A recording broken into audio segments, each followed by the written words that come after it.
अस्सलाम वालेकुम फ्रेंड्स, आप देख रहे हैं हमारा YouTube channel Al Makkah tech and business hub. आज की इस वीडियो में हम आपसे शेयर करते हैं रोज़ाना की बुनियाद पे कारोबारी मार्केट से हमें मौसूल होती हुई अहम तरीन खबरें, दुनिया की रोज़ बरोज़ बनती और बिगड़ती हुई इकॉनमी और उस पर हमारा तजिया। तो दोस्तों, आज है कारोबारी हफ्ते का दूसरा दिन और बड़ी बड़ी खबरें और बड़े बड़े पेशरफ्त यहाँ पर हमें तजारती सेक्टर्स में देखने को मिलने वाली हैं, जिसके लिए आज का सेशन बड़ा ही अहम होगा। और उसमें पहला यहाँ पर किरदार रहेगा दोस्तों कि यूएस और ईरान की जो पीस टॉक है उसमें अब तक कहाँ तक बात पहुँची है। साथ जापान का एक बड़ा स्टेप, मार्केट का माहौल देखते हुए एक बड़ा रिलीज़ यहाँ पर करने को, वो भी ऑयल की शक्ल में। तमाम खबरें मैं आपके साथ आगे चल कर के शेयर करने वाला हूँ और फिर हम क्रिप्टो मार्केट का रुख इख्तियार करेंगे। ऐसे में दोस्तों, आपने क्या करना है, वीडियो को करना है लाइक, चैनल को करना है सब्सक्राइब। अगर आप चाहते हैं कि आने वाले दिनों में आपसे हमारी किसी भी एक वीडियो का नोटिफिकेशन मिस ना हो तो बेल आइकन के बटन के साथ साथ ऑल के बटन को भी क्लिक कर दीजिएगा। तो दोस्तों, ये पीस टॉक अभी तक फिलहाल चल रही है और कहीं पे इसको डिनाई करने की भी बातें सुनने को मिल रही हैं, कहीं ये सुनने को मिल रहा है कि अभी तो कुछ फाइनल हुआ ही नहीं। तो ये लिहाजा 5 दिन का एक वक्त है जिसमें से अभी सिर्फ और सिर्फ 15 घंटे गुजरे हैं। मिडनाइट से लेके अब तक ये खबरें हकीकत की शक्ल इख्तियार कर चुकी हैं। पहले ऐसे लग रहा था कि ये जैसे सिर्फ एक रूमर है, वन साइडेड खबरें हैं। इसमें दोस्तों, जो एक मुफाहमत का किरदार अदा करने में जो 3 कंट्री देखने और सुनने को मिल रहे हैं उसमें है यहाँ पर मिस्र, उसके साथ तुर्की और साथ पाकिस्तान। तो ये दोस्तों एक पेशरफ्त हुई है अब तक की बहुत बड़ी है, जिसकी वजह से हम यहाँ पे क्रूड ऑयल में काफ़ी ज़्यादा जो कि है संजीदा माहौल देख रहे हैं, जो पहले नहीं था। और अगर हम यहाँ पे प्राइस का कंपैरिजन करें यहाँ इसके क्रूड ऑयल के, तो ये बिल्कुल अनमूव्ड दिखाई देते हैं। ठीक है, $1-2 की जो मूवमेंट होती है वो तो तब भी थी जब दुनिया के हालात बिल्कुल नॉर्मल थे और किसी किस्म की भी कोई यहाँ पर नेगेटिव खबरें देखने को मिला नहीं करती थी। इसी दरमियान एक बड़ी पेशरफ्त हुई है दोस्तों कि Japan moves to release oil stock piles as energy crisis deepens, यानी कि उन्होंने मौके को यहाँ पर गनीमत समझते हुए यहाँ बाकायदा तौर पे एक बड़ी तादाद ऑयल की जो है बाकायदा यहाँ पर रिलीज़ करने का इरादा किया है। और मानने में आता है, सुनने में भी, और जब हम इसकी तस्दीक करने बैठते हैं गूगल पे तो भी पता चलता है कि जापान सबसे ज़्यादा रिज़र्व रखता है अपने पास ऑयल के। ठीक है जी।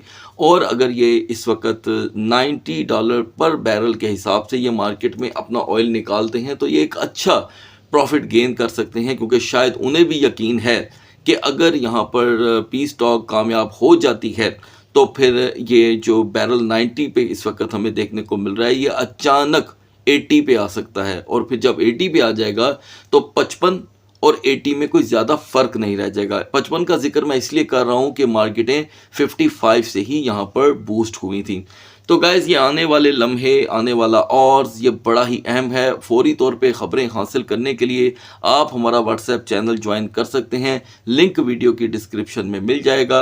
अगर आप ज्वाइन कर लेते हैं तो इंशाल्लाह आपको वेरीफाइड न्यूज़ फौरी तौर पे यहाँ पर देखने को मिलेंगी। मौजूदा परेशान कुन माहौल के अंदर यहाँ पर एक और ख़बर देखने को मिलती है दोस्तों कि UK mortgage interest rate expected to rise despite Trump Iran pause. ले जी, यहाँ पर इस वक्त अभी भी अंदेशा मौजूद है कि महंगाई की जो लहरें पूरी दुनिया में फैल रही हैं अभी इस वक्त, उसके दरमियान ये एक मॉर्गेज में इंटरेस्ट रेट को एक्सपेक्ट किया जा रहा है कि ये बढ़ सकता है। ठीक है जी। हालांकि अभी आपको मालूम है कि 5 दिन का जो पॉज दिया गया है उसमें से 12, 13, 15 घंटे तो गुजर चुके हैं। अब हर जगह पे यहाँ हमें इंटरेस्ट रेट बढ़ने की खबरें मिल रही हैं, चाहे कोई भी वो मुल्क हो, यूके, यूरोप, कनाडा, अमेरिका।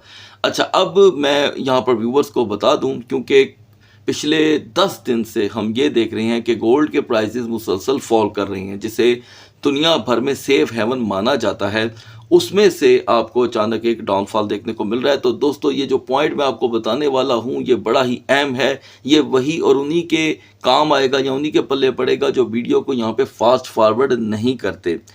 कुछ समझने के पॉइंट हैं दोस्तों कि ये 24 दिन का तनाज़ा जो गल्फ़ में हमें देखने को मिला है, इसने अखराजात को इतना बढ़ा दिया है दुनिया भर के, ख़ास करके वो कंट्रीज़ जो इसमें इन्वॉल्व हैं उनके लिए, कि महंगाई के ख़दशात इतने बढ़ चुके हैं कि वक्ती तौर के लिए हम यहाँ पे कमोडिटीज़ के प्राइस को कंट्रोल होता तो देख रहे हैं, लेकिन आने वाले दिनों में ये ही कमोडिटीज़ जब हकीकत का सामना करेंगी तो शायद इनका वो प्राइस का लेवल देखने को मिलने वाला है जिसका आपने, मैंने और किसी ने तसव्वुर भी नहीं किया।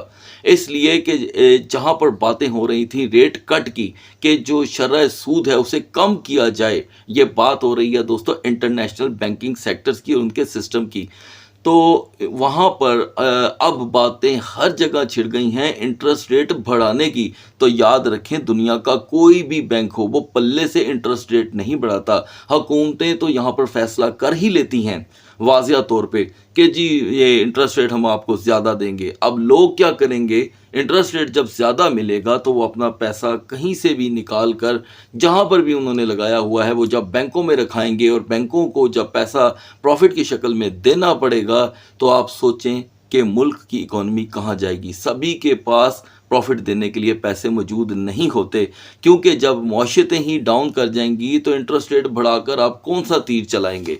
तो लिहाजा सूरत हाल इतनी गंभीर हो रही है कि इसके जो छुटते हुए बादल हैं, जब आप देखेंगे कि आसमान क्लियर हो जाएगा तो आपको तब पता चलेगा कि वेदर कैसा है, यानी कि टेम्परेचर अब दुनिया का क्या है। अभी तो आप जब देखेंगे तो आपको वेदर बड़ा नॉर्मल लग रहा होगा, या उसमें ज़्यादा से ज़्यादा 3, 4 या 5 सेल्सियस का यहाँ पर इजाफा होता दिखाई दे रहा होगा, लेकिन ये अचानक इतना ज़्यादा गर्म हो जाएगा कि अगर आप एसी भी लगाएंगे तो आपका कमरा क्या, आपका बाथरूम भी यहाँ पे ठंडा नहीं हो पाएगा। बेएतबारी ने एक उस चीज़ को यहाँ पे जाके दोस्तों हर्ट किया है, या यूँ समझ लें डैमेज किया है, जो लोगों की सोच से ताल्लुक़ रखती है। यहाँ पर हमने स्पोर्ट के अंदर भी, आप बहुत अच्छे से जानते हैं मैं टोकनाइजेशन के ऊपर बहुत बात कर चुका हूँ, ठीक है।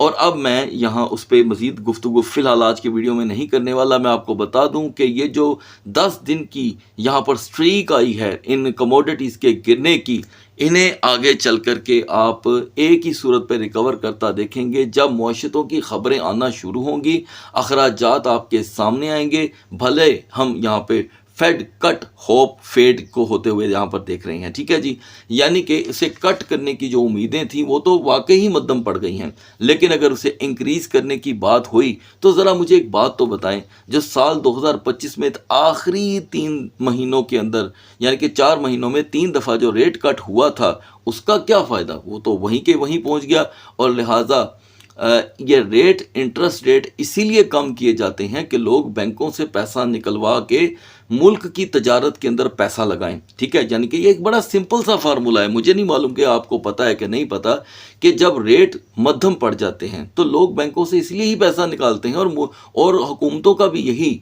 स्टांस होता है, हुकूमत भी चाहती है कि जी ये पैसा पकड़ें और जाके तजारत करें, कारोबार करें, ताकि मुल्क तरक्की करे। याद रखिएगा, वक्ती तौर पे सूरत हाल बेहतर करने के लिए इंटरेस्ट रेट बढ़ाया तो जा सकता है, लेकिन जब सारे अपना पैसा उठाकर बैंकों में रख देंगे और इंटरेस्ट की तरफ जाएंगे तो फिर रियासतें कभी भी तरक्की नहीं किया करती, क्योंकि सरमाएदार ये समझ लेता है कि बेहतर यह है कि मुझे घर बैठ के ही यहाँ पर प्रॉफिट मिल जाए, लेकिन इससे कभी भी मुआशरतें, हुकूमतें ना तो वोट लेने में कामयाब होती हैं, ना तरक्की मिल पाती है। तो दोस्तों आने वाली सूरत हाल काफ़ी गंभीर हो रही है। अब बढ़ते हैं मार्केट की तरफ। So guys, now we are in the market, और यहाँ पर हम देख रहे हैं कि वाज़िया तौर पे जो मार्केट की कैपिटलाइजेशन है वो एक चट्टान बन के खड़ी है, जो बड़ा रेयर होता है। और आज 24 दिन हो चुके हैं गल्फ टेंशन को, और 24 ही दिन हो गए हैं बीटीसी के अंदर एक बड़ा ही स्ट्रॉन्ग मोमेंटम देखने को मिल रहा है। और अभी हमें टॉप ट्रेंडिंग के अंदर मुसलसल टाओ देखने को मिल रहा है और साथ बीटीसी। लिहाजा हम यहाँ पर अपना वक्त सेव करेंगे। बीटीसी इथेरियम को लास्ट में डिस्कस करते हैं। आगाज़ कर लेते हैं एक्सआरपी से। तो दोस्तों एक्सआरपी की यहाँ पर according to the candle chart जो सपोर्ट बन रही थी वो थी 1.40, तो और इस बीच हमने 1.40 को ट्रिगर कर लिया है, और रेजिस्टेंस अब यहाँ पर देखने को मिल रही है 145 से 148। तो इसमें कुछ चेंज नहीं हुआ, ये अपने हिस्ट्री लेवल्स के ऊपर ही फ़िलहाल काम कर रहा है। इस बीच बीएनबी ने भी अपनी वीकर साइड दोस्तों दोबारा दिखाई है। आप करंट कैंडल को देख सकते हैं जो तकरीबन 6 घंटे पहले की है। इसने अपने हिस्ट्री के लेवल के अंदर रहते हुए ही अपने आप को यूटिलाइज किया। अलबत्ता 620 इसकी करंट मार्केट के अंदर बार बार सपोर्ट बनी है। अगर हम यहाँ पर इसके बैक एंड पे देखते हैं, यहाँ हमने बीएनबी को 627 से 637 के दरमियान रोटेट होते हुए देखा है, तो अंदेशा इसके दरमियान ही रहेगा। 620 से 625 इसकी यहाँ पर फंडामेंटल स्ट्रॉन्ग सपोर्ट बन रही है और रेजिस्टेंस 640 से 643 के दरमियान। सोलाना किसी हद तक यहाँ पर दोस्तों कामयाब दिखाई दे रहा है क्योंकि हमने 90.05 से फिर बाउंस लिया है। आप देख सकते हैं कि कैंडल चार्ट को ओपन करने की असल वजह ही यही है कि हम अपने व्यूवर्स को इसके साथ साथ एजुकेशन प्रोवाइड कर सकें। तो एक नई सपोर्ट ने यहाँ पर जन्म लिया है दोस्तों, वो 90.10 की है जो इतनी मजबूत नहीं है। मजबूत एरिया ये है दोस्तों 85.50 का। तो इन दोनों के दरमियान आप इनको सपोर्ट कंसीडर करेंगे। अपर लेवल के लिए अभी भी हमें 92.50 की रेजिस्टेंस चाहिए जो सोलाना को मज़ीद मुस्तकम कर सकती है। BCH मिडनाइट में दोस्तों ऑलरेडी 478 पे रेजिस्टेंस दे रहा था। आपको अपडेट किया गया था कि अगर हम 478 से रिजेक्ट होते हैं तो ये अपनी प्रीवियस सपोर्ट से ही बाउंस करेगा। खैर ये 470 से तो सपोर्ट इसने बाउंस नहीं किया क्योंकि यही इसकी सपोर्ट है। इसने 471 से बाउंस किया और हम फिर से 477.50 पे खड़े हैं। एन मुमकिन है कि मार्केट 480 से यहाँ पर रिजेक्शन लेकर दोबारा आपको 472 का सपोर्ट लेवल शो करे। चेन लिंक मौजूदा मार्केट में सेवरल टाइम 9.58 और 9.35 से रिजेक्ट हो चुका है। अभी भी इसके अंदर आपको एक हवा भरती हुई दिखाई दे रही है जो यूजलेस लग रही है। फिर भी यहाँ पर रिजेक्शन के तौर पे सपोर्ट इसकी 9.05 की है जो इतनी बार टूट चुकी है कि इस पर बिलीव नहीं किया जा सकता, और रेजिस्टेंस 9.35।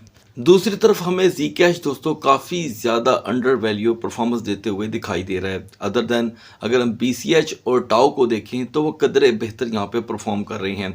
खैर 220 इसकी एक फंडामेंटल स्ट्रॉन्ग सपोर्ट है जिसे आप वाजिया तौर पे यहाँ पर देख सकते हैं, और जी कैश यहाँ पर सेवरल टाइम 223 222 से बाउंस कर चुका है।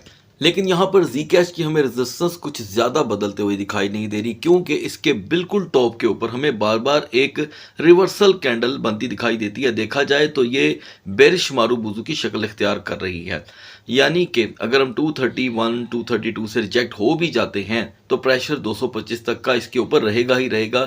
ये आपको वाज़िया तौर पे स्क्रीन पे देखने को मिल रहा है क्योंकि शैडोज़ मौजूद हैं। ओके, अपर लेवल के लिए यकीनन अगले टॉप के ऊपर अगर यहाँ पर कोई बुलिश कैंडल बनती है तो ये जी कैश के लिए एक नए दरवाजे ओपन कर सकती है, जस्ट लाइक 237 238।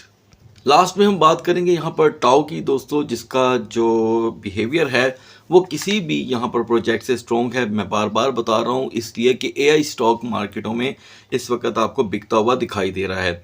तो इसकी स्ट्रीक कंटिन्यूसली ऑन है 255 और 260 के बाद कहीं कोई सपोर्ट नहीं है। तो जब सपोर्ट बन ही नहीं रही तो उसको डिस्कस भी नहीं किया जा सकता। फंडामेंटल स्ट्रॉन्ग सपोर्ट इसकी 260 है, ये देखें बिल्कुल उसके सामने एक सपोर्ट है, और अब यहाँ पर 300 को एक ज़हनी सबकत है। टाओ के लिए यहाँ पे 300 305 एक वक्ती सपोर्ट कंसीडर की जाती है जिसके यहाँ पर शवाहिद मौजूद नहीं है, सिर्फ एक शेडो मौजूद है। ठीक है जी, ये देखें ये शेडो है जो इसे बार बार 300 की तरफ लेके जाता है। और अपर लेवल के लिए यहाँ पर टाओ को 318 तक की रेजिस्टेंस मिल सकती है। बढ़ते हैं BTC और इथेरियम के कैंडल चार्ट की तरफ। BTC ने एक मरतबा फिर से दोस्तों 70,000 की एक जहनी सबकत रखने वाली सपोर्ट को प्रोटेक्ट किया है, इसलिए कि अगर हम मिडनाइट में 71,000 पे थे तो दिन का आगाज 70,115 से हुआ। आप बाकायदा तौर पे ये शेडो देख सकते हैं और मार्केट को यहाँ पर मिला बाउंस, और मार्केट अभी भी उसी एरिया में स्टक दिखाई दे रही है। फंडामेंटल स्ट्रॉन्ग सपोर्ट 68,000 की है, और अभी के लिए 70,000 जैसे ही ब्रेक होता है बेरिश मोमेंटम क्रिएट हो जाता है, और अपर लेवल के लिए रुकावटें हैं। अभी भी 71,500 से पहले कोई ब्रेकआउट हमें देखने को मिल ही नहीं सकता। तो करंट सिचुएशन 70,000 के इर्द गिर्द ही यहाँ पर घूम रही है। तकरीबन इथेरियम की सूरत हाल भी यही है। हम मिडनाइट में अगर 2153 पे थे तो अभी भी हम वहीं हैं।